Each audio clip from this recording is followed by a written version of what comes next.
Now, on the issue of the salary enhancement, all the public servants in Uganda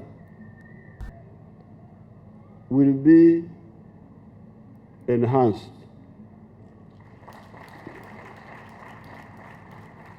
But the problem was that we were dealing with a collapsed economy, 1986. And in the last 37 years, we have had to do like 4 or 5 steps. Number one, minimum recovery. You remember the situation the way it was.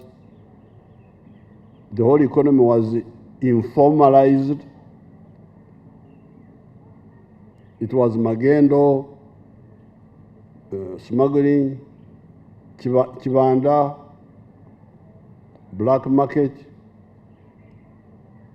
some black market for foreign currency, kusamla, speculation. So we had to cure that first, reformalize the economy, and kill magendo, and kill speculation, and kill forex black market, and bring back consumer goods to the shops. This was aim number one, which was achieved fairly quickly. Aim number two was to expand the small pre-colonial, post-colonial economy. That economy, the British used to describe it as the economy of the 3 C's and the 3 T's. 3 C's were coffee, cotton, and copper, and the 3 T's were tobacco, tourism, and tea. So, in the minimum recovery, those came back. But we had to expand them, restore, but also expand. And then diversify, do new things which were not being done under the British or soon after independence. But now we have added a fourth one of transformation. New economy, the economy of knowledge.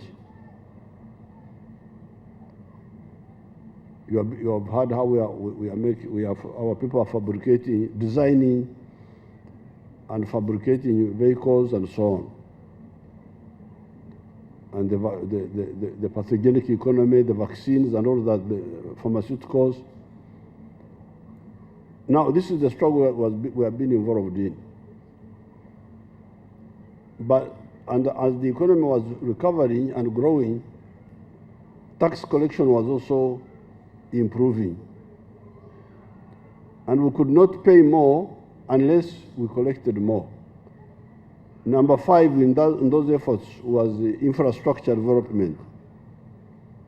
The roads, the electricity, the telephones, the railway, which we are trying to work on, the social infrastructure, hospitals and schools. So all those demands, that's why we had really to approach the issue of salaries carefully. Otherwise, in other countries where they make a mistake of failing to know what your Banyankore knew long ago, the Banyankore have a proverb which says, Gariembevo, Gashikere Kiteme. Somebody has kept seeds for planting, but because he's very hungry, he gets the seeds and cooks them and eats them. And when the time for planting comes, the rain starts, he has nothing to plant. So the teeth with which he ate the seeds now smile at the garden and say, what shall I plant here now? Now, NLM is not like that. Whatever the pressure, I resist eating the seeds. Even when I'm dying, you will not make me eat the seeds. No, because I need to keep the seeds to plant. And this has been the struggle, Please, Mlindeko, wait. Let's plant. Because each season we are planting, we're harvesting more. Each year, we're harvesting more. The economy has gone from $1.5 billion, you can imagine, $1.5 billion. It is now about $50 billion. It has gone up 33 times since 1986. But I am now insisting, and it is possible now it can jump to $500 billion. Because this $50 billion is mainly economy of raw materials, coffee, cotton, bananas, fruits. Now, if you add value, you process the coffee, the economy will go up more than 10 times. So where we are now, it is possible for this economy of yours to jump from 50 billion to 500 billion, just because the raw materials are there and the infrastructure is there. What is needed now is investment in adding value. It will jump, it will become a $500 billion economy instead of the way it is now.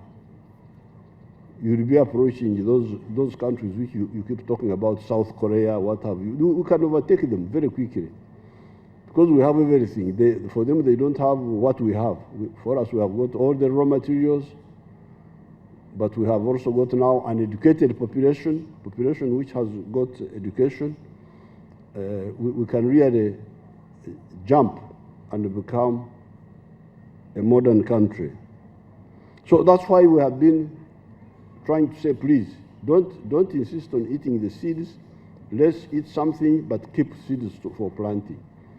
And I'm glad you are patient. Now you have seen, say,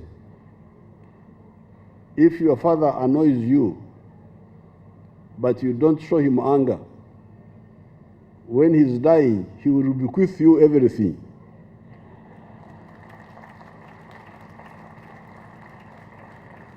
But if you annoy him, he can curse you before. So I'm very happy that you are patient, and now you are beginning to see that we can really move. But move in stages. You remember I had a quarrel with the teachers. I said, with the little money we have, let us enhance first the science teachers. We are all teachers. I said, you who is just teaching, what happened? You know, Christopher Columbus went to America. Okay, thank you very much.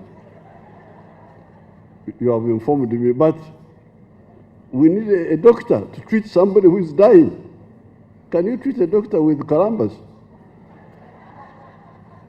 So if you cannot treat a doctor with Christopher Columbus, wait a bit. Let this one who can cure a dying person get something fast. They said, oh, they were going to strike. I said, if you're going to strike, I'm going to do something to you. So I'm glad they listened, and the science people have been enhanced.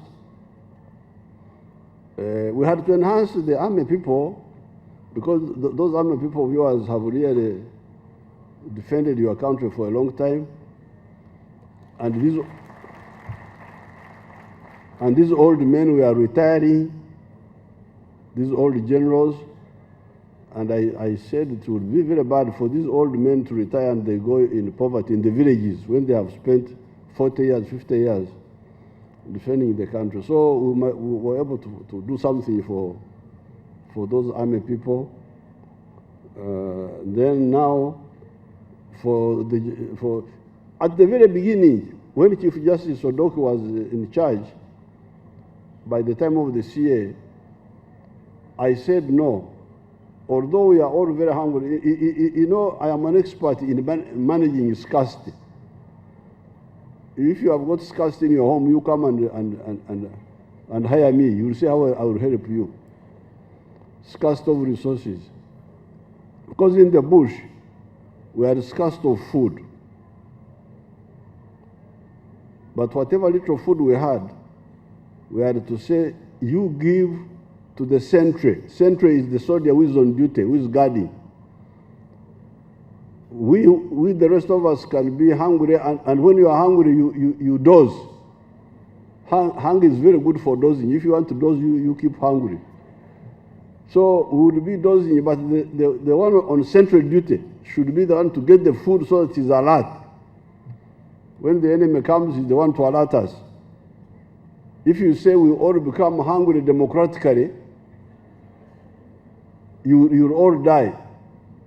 So at the very beginning, I told His Lordship Benjamin Odoki, I said, although we are all hungry, but at least the judges, the ones who kulamura us, you know the way we call judges in our language, abalamuzi. Okulamura means to separate people who are quarreling. So I told Benjamin that although we are all hungry, but you the balamuzi, you should not be as hungry as us.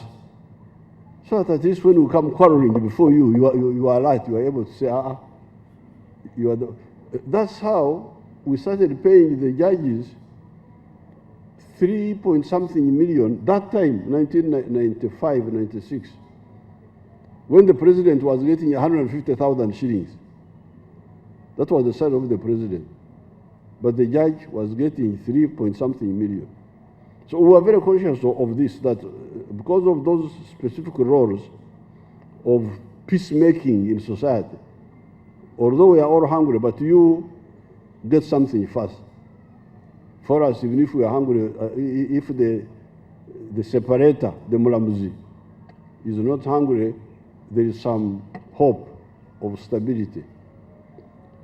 Now, in that line, therefore, when we say the prosecutors and the government state attorneys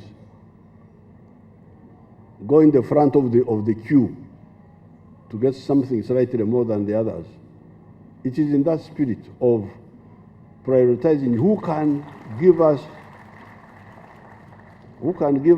the immediate, not that you are more important than others, but we need your contribution more urgently